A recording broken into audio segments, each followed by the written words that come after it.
सोलापुरात 15 ऑगस्ट स्वातंत्र्य दिनाचे औचित्य साधून हरित वसुंधरा फाउंडेशन तर्फे नागरिकांना मोफत रोप वाटप करण्यात आले। पर्यावरणास उपयुक्त अशा देशी प्रजातीच्या रोपांचे 7 रस्ता परिसरात मोफत वाटप करण्यात आले। हरित वसुंधरा फाउंडेशनच्या या उपक्रमाचे सर्वच स्तरातून कौतुक होत आहे। गेल्या अनेक वर्षापासून पर्यावरण चळवळीत काम करणारी हरित वसुंधरा फाउंडेशन हिची ओळख आहे। दरवर्षीप्रमाणे याही वर्षी स्वातंत्र्य दिनानिमित्त हरित वसुंधरा फाउंडेशन तर्फे नागरिकांना देशी प्रजातीच्या रोपांचे मोफत वाटप करण्यात आले।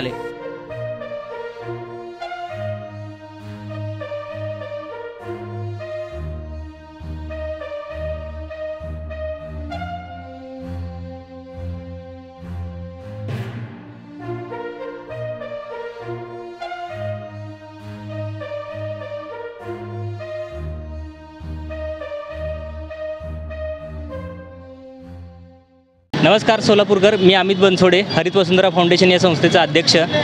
हरित वसुंधरा फाउंडेशन ही संस्था 2016 या वर्षापासून सोलापूर शहर आणि जिल्ह्यामध्ये जे आहे ते वृक्षारोपण आणि वृक्ष संवर्धनाचं काम करते। आतापर्यंत संस्थेने जवळपास 6,500 पेक्षा जास्त झाडे लावली आणि जगवली आहेत आणि संस्थेच्या प्रत्येक वर्धापन दिनानिमित्त आम्ही 500 रोपांचं मोफत वाटप करतो, ज्यामध्ये मुख्यत्वे फळझाडे व फुलझाडे आम्ही यांचं वाटप करतो।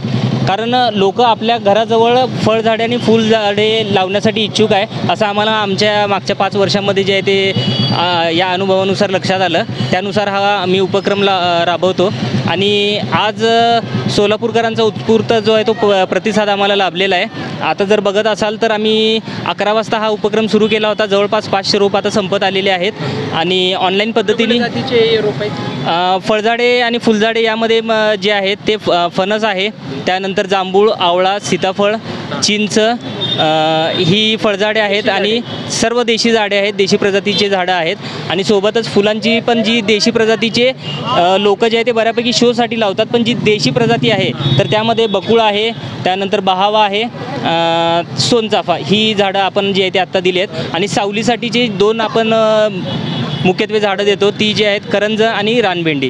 हे घराच्या जवळ लावू शकतो, जास्त मोठी पण होत नाही आणि सावलीसाठी उन्हाळ्यासाठी बेस्ट आहे। वर्षापासून उपक्रम आहे हा उपक्रम आपण 2016 पासून हे 8वं वर्ष आहे। वर्धापन दिन हा 8वा आहे आणि प्रत्येक वर्धापन दिनाला आपण 500 रोपं जे आहे ते मोफत वाटप करतो।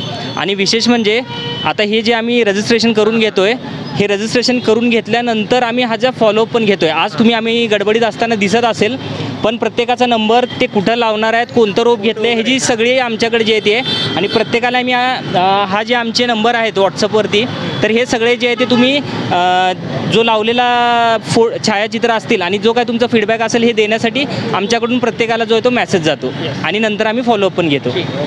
धन्यवाद। माझे नाव दत्ता खर्जे, आम्ही मंगळवाडीमधील पडळकरवाडी या गावी राहतो आणि हा उपक्रम खरंच छान आहे, कारण की ऑक्सिजन हा माणसांना गरजेचाच आहे, त्यामुळे झाडे फ्रीमध्ये दिल्यात। म्हणजे हे उपक्रम खूपच चांगला आहे, कारण की आपल्याला पुढच्या पिढीसाठी सुद्धा 1 नंबरानं ऑक्सिजन जास्तीत जास्त ह्याच्याकडून मिळतो। चालते, धन्यवाद मॅडम। नमस्कार, माझं नाव डॉक्टर अश्विन करसखेडे। हा उपक्रम खूपच चांगला आहे आणि मोफत दिलेले आणि झाडं पर्यावरणासाठी चांगला आहे। या गोष्टी यांनी मोफत दिल्या, खूप चांगला उपक्रम असा तिने राबवावा। हरित वसुंधरा फाउंडेशनकडून हा कार्यक्रम जो राबवण्यात येत आहे त्याला 5 वर्षे कंप्लीट होतील आणि ह्याच्यामुळं शहरातील गरमी, जी आपल्या सोलापूर शहरात गरमी आहे ती कमी व्हायला मदत होईल। प्रत्येकाने या जो कार्यक्रम आहे त्याला सहकार्य करायला पाहिजे आणि रोप घरी घेऊन लावायला पाहिजे, त्याची वाढही केली पाहिजे आणि लक्षही दिलं पाहिजे। मी सोलापूरकरांना आवाहन करते की येऊन प्रत्येकाने रोप घ्यावं आणि ते लावून वाढवावं ही, जेणेकरून सोलापूरमध्ये जे गरमी आहे ती कमी होईल। हरित वसुंधरा फाउंडेशनचा हा उपक्रम हा खूप जोराने चालू आहे आणि ह्यापुढे हा उपक्रम असाच चालू राहील याची मला आशा आहे आणि सोलापूरकरांनी हा जो प्रतिसाद दिला आहे ह्याच्याबद्दल सोलापूरकरांचे धन्यवाद आणि अजून प्रतिसाद द्यावा, म्हणजे आमच्या टीमला अजून काम करण्यासाठी प्रोत्साहन मिळेल आणि सोलापूरकरांनी जे रोपं घेऊन गेलेले आहेत त्याची चांगले संगोपन करावे आणि त्याचं जतन करावं एवढीच इच्छा आहे। धन्यवाद। नाव काय तुमचं? गणेश सवलगी, कुठून आलाय? सैपूल. कसं वाटतं उपक्रम यांचा? नाही, एकदम छान. कुठलं झाड घेतलं तुम्ही? मी जांभळाचं. जांभळाचं. लावणार घराजवळ? हां, लावण्यासाठी आवड आहे? आवड आहे म्हणून. यापूर्वी कुठले रोपं लावले झाडाला? मी आंब्याची लावले, चिक्कूची लावले आणि नारळाची ते झाड.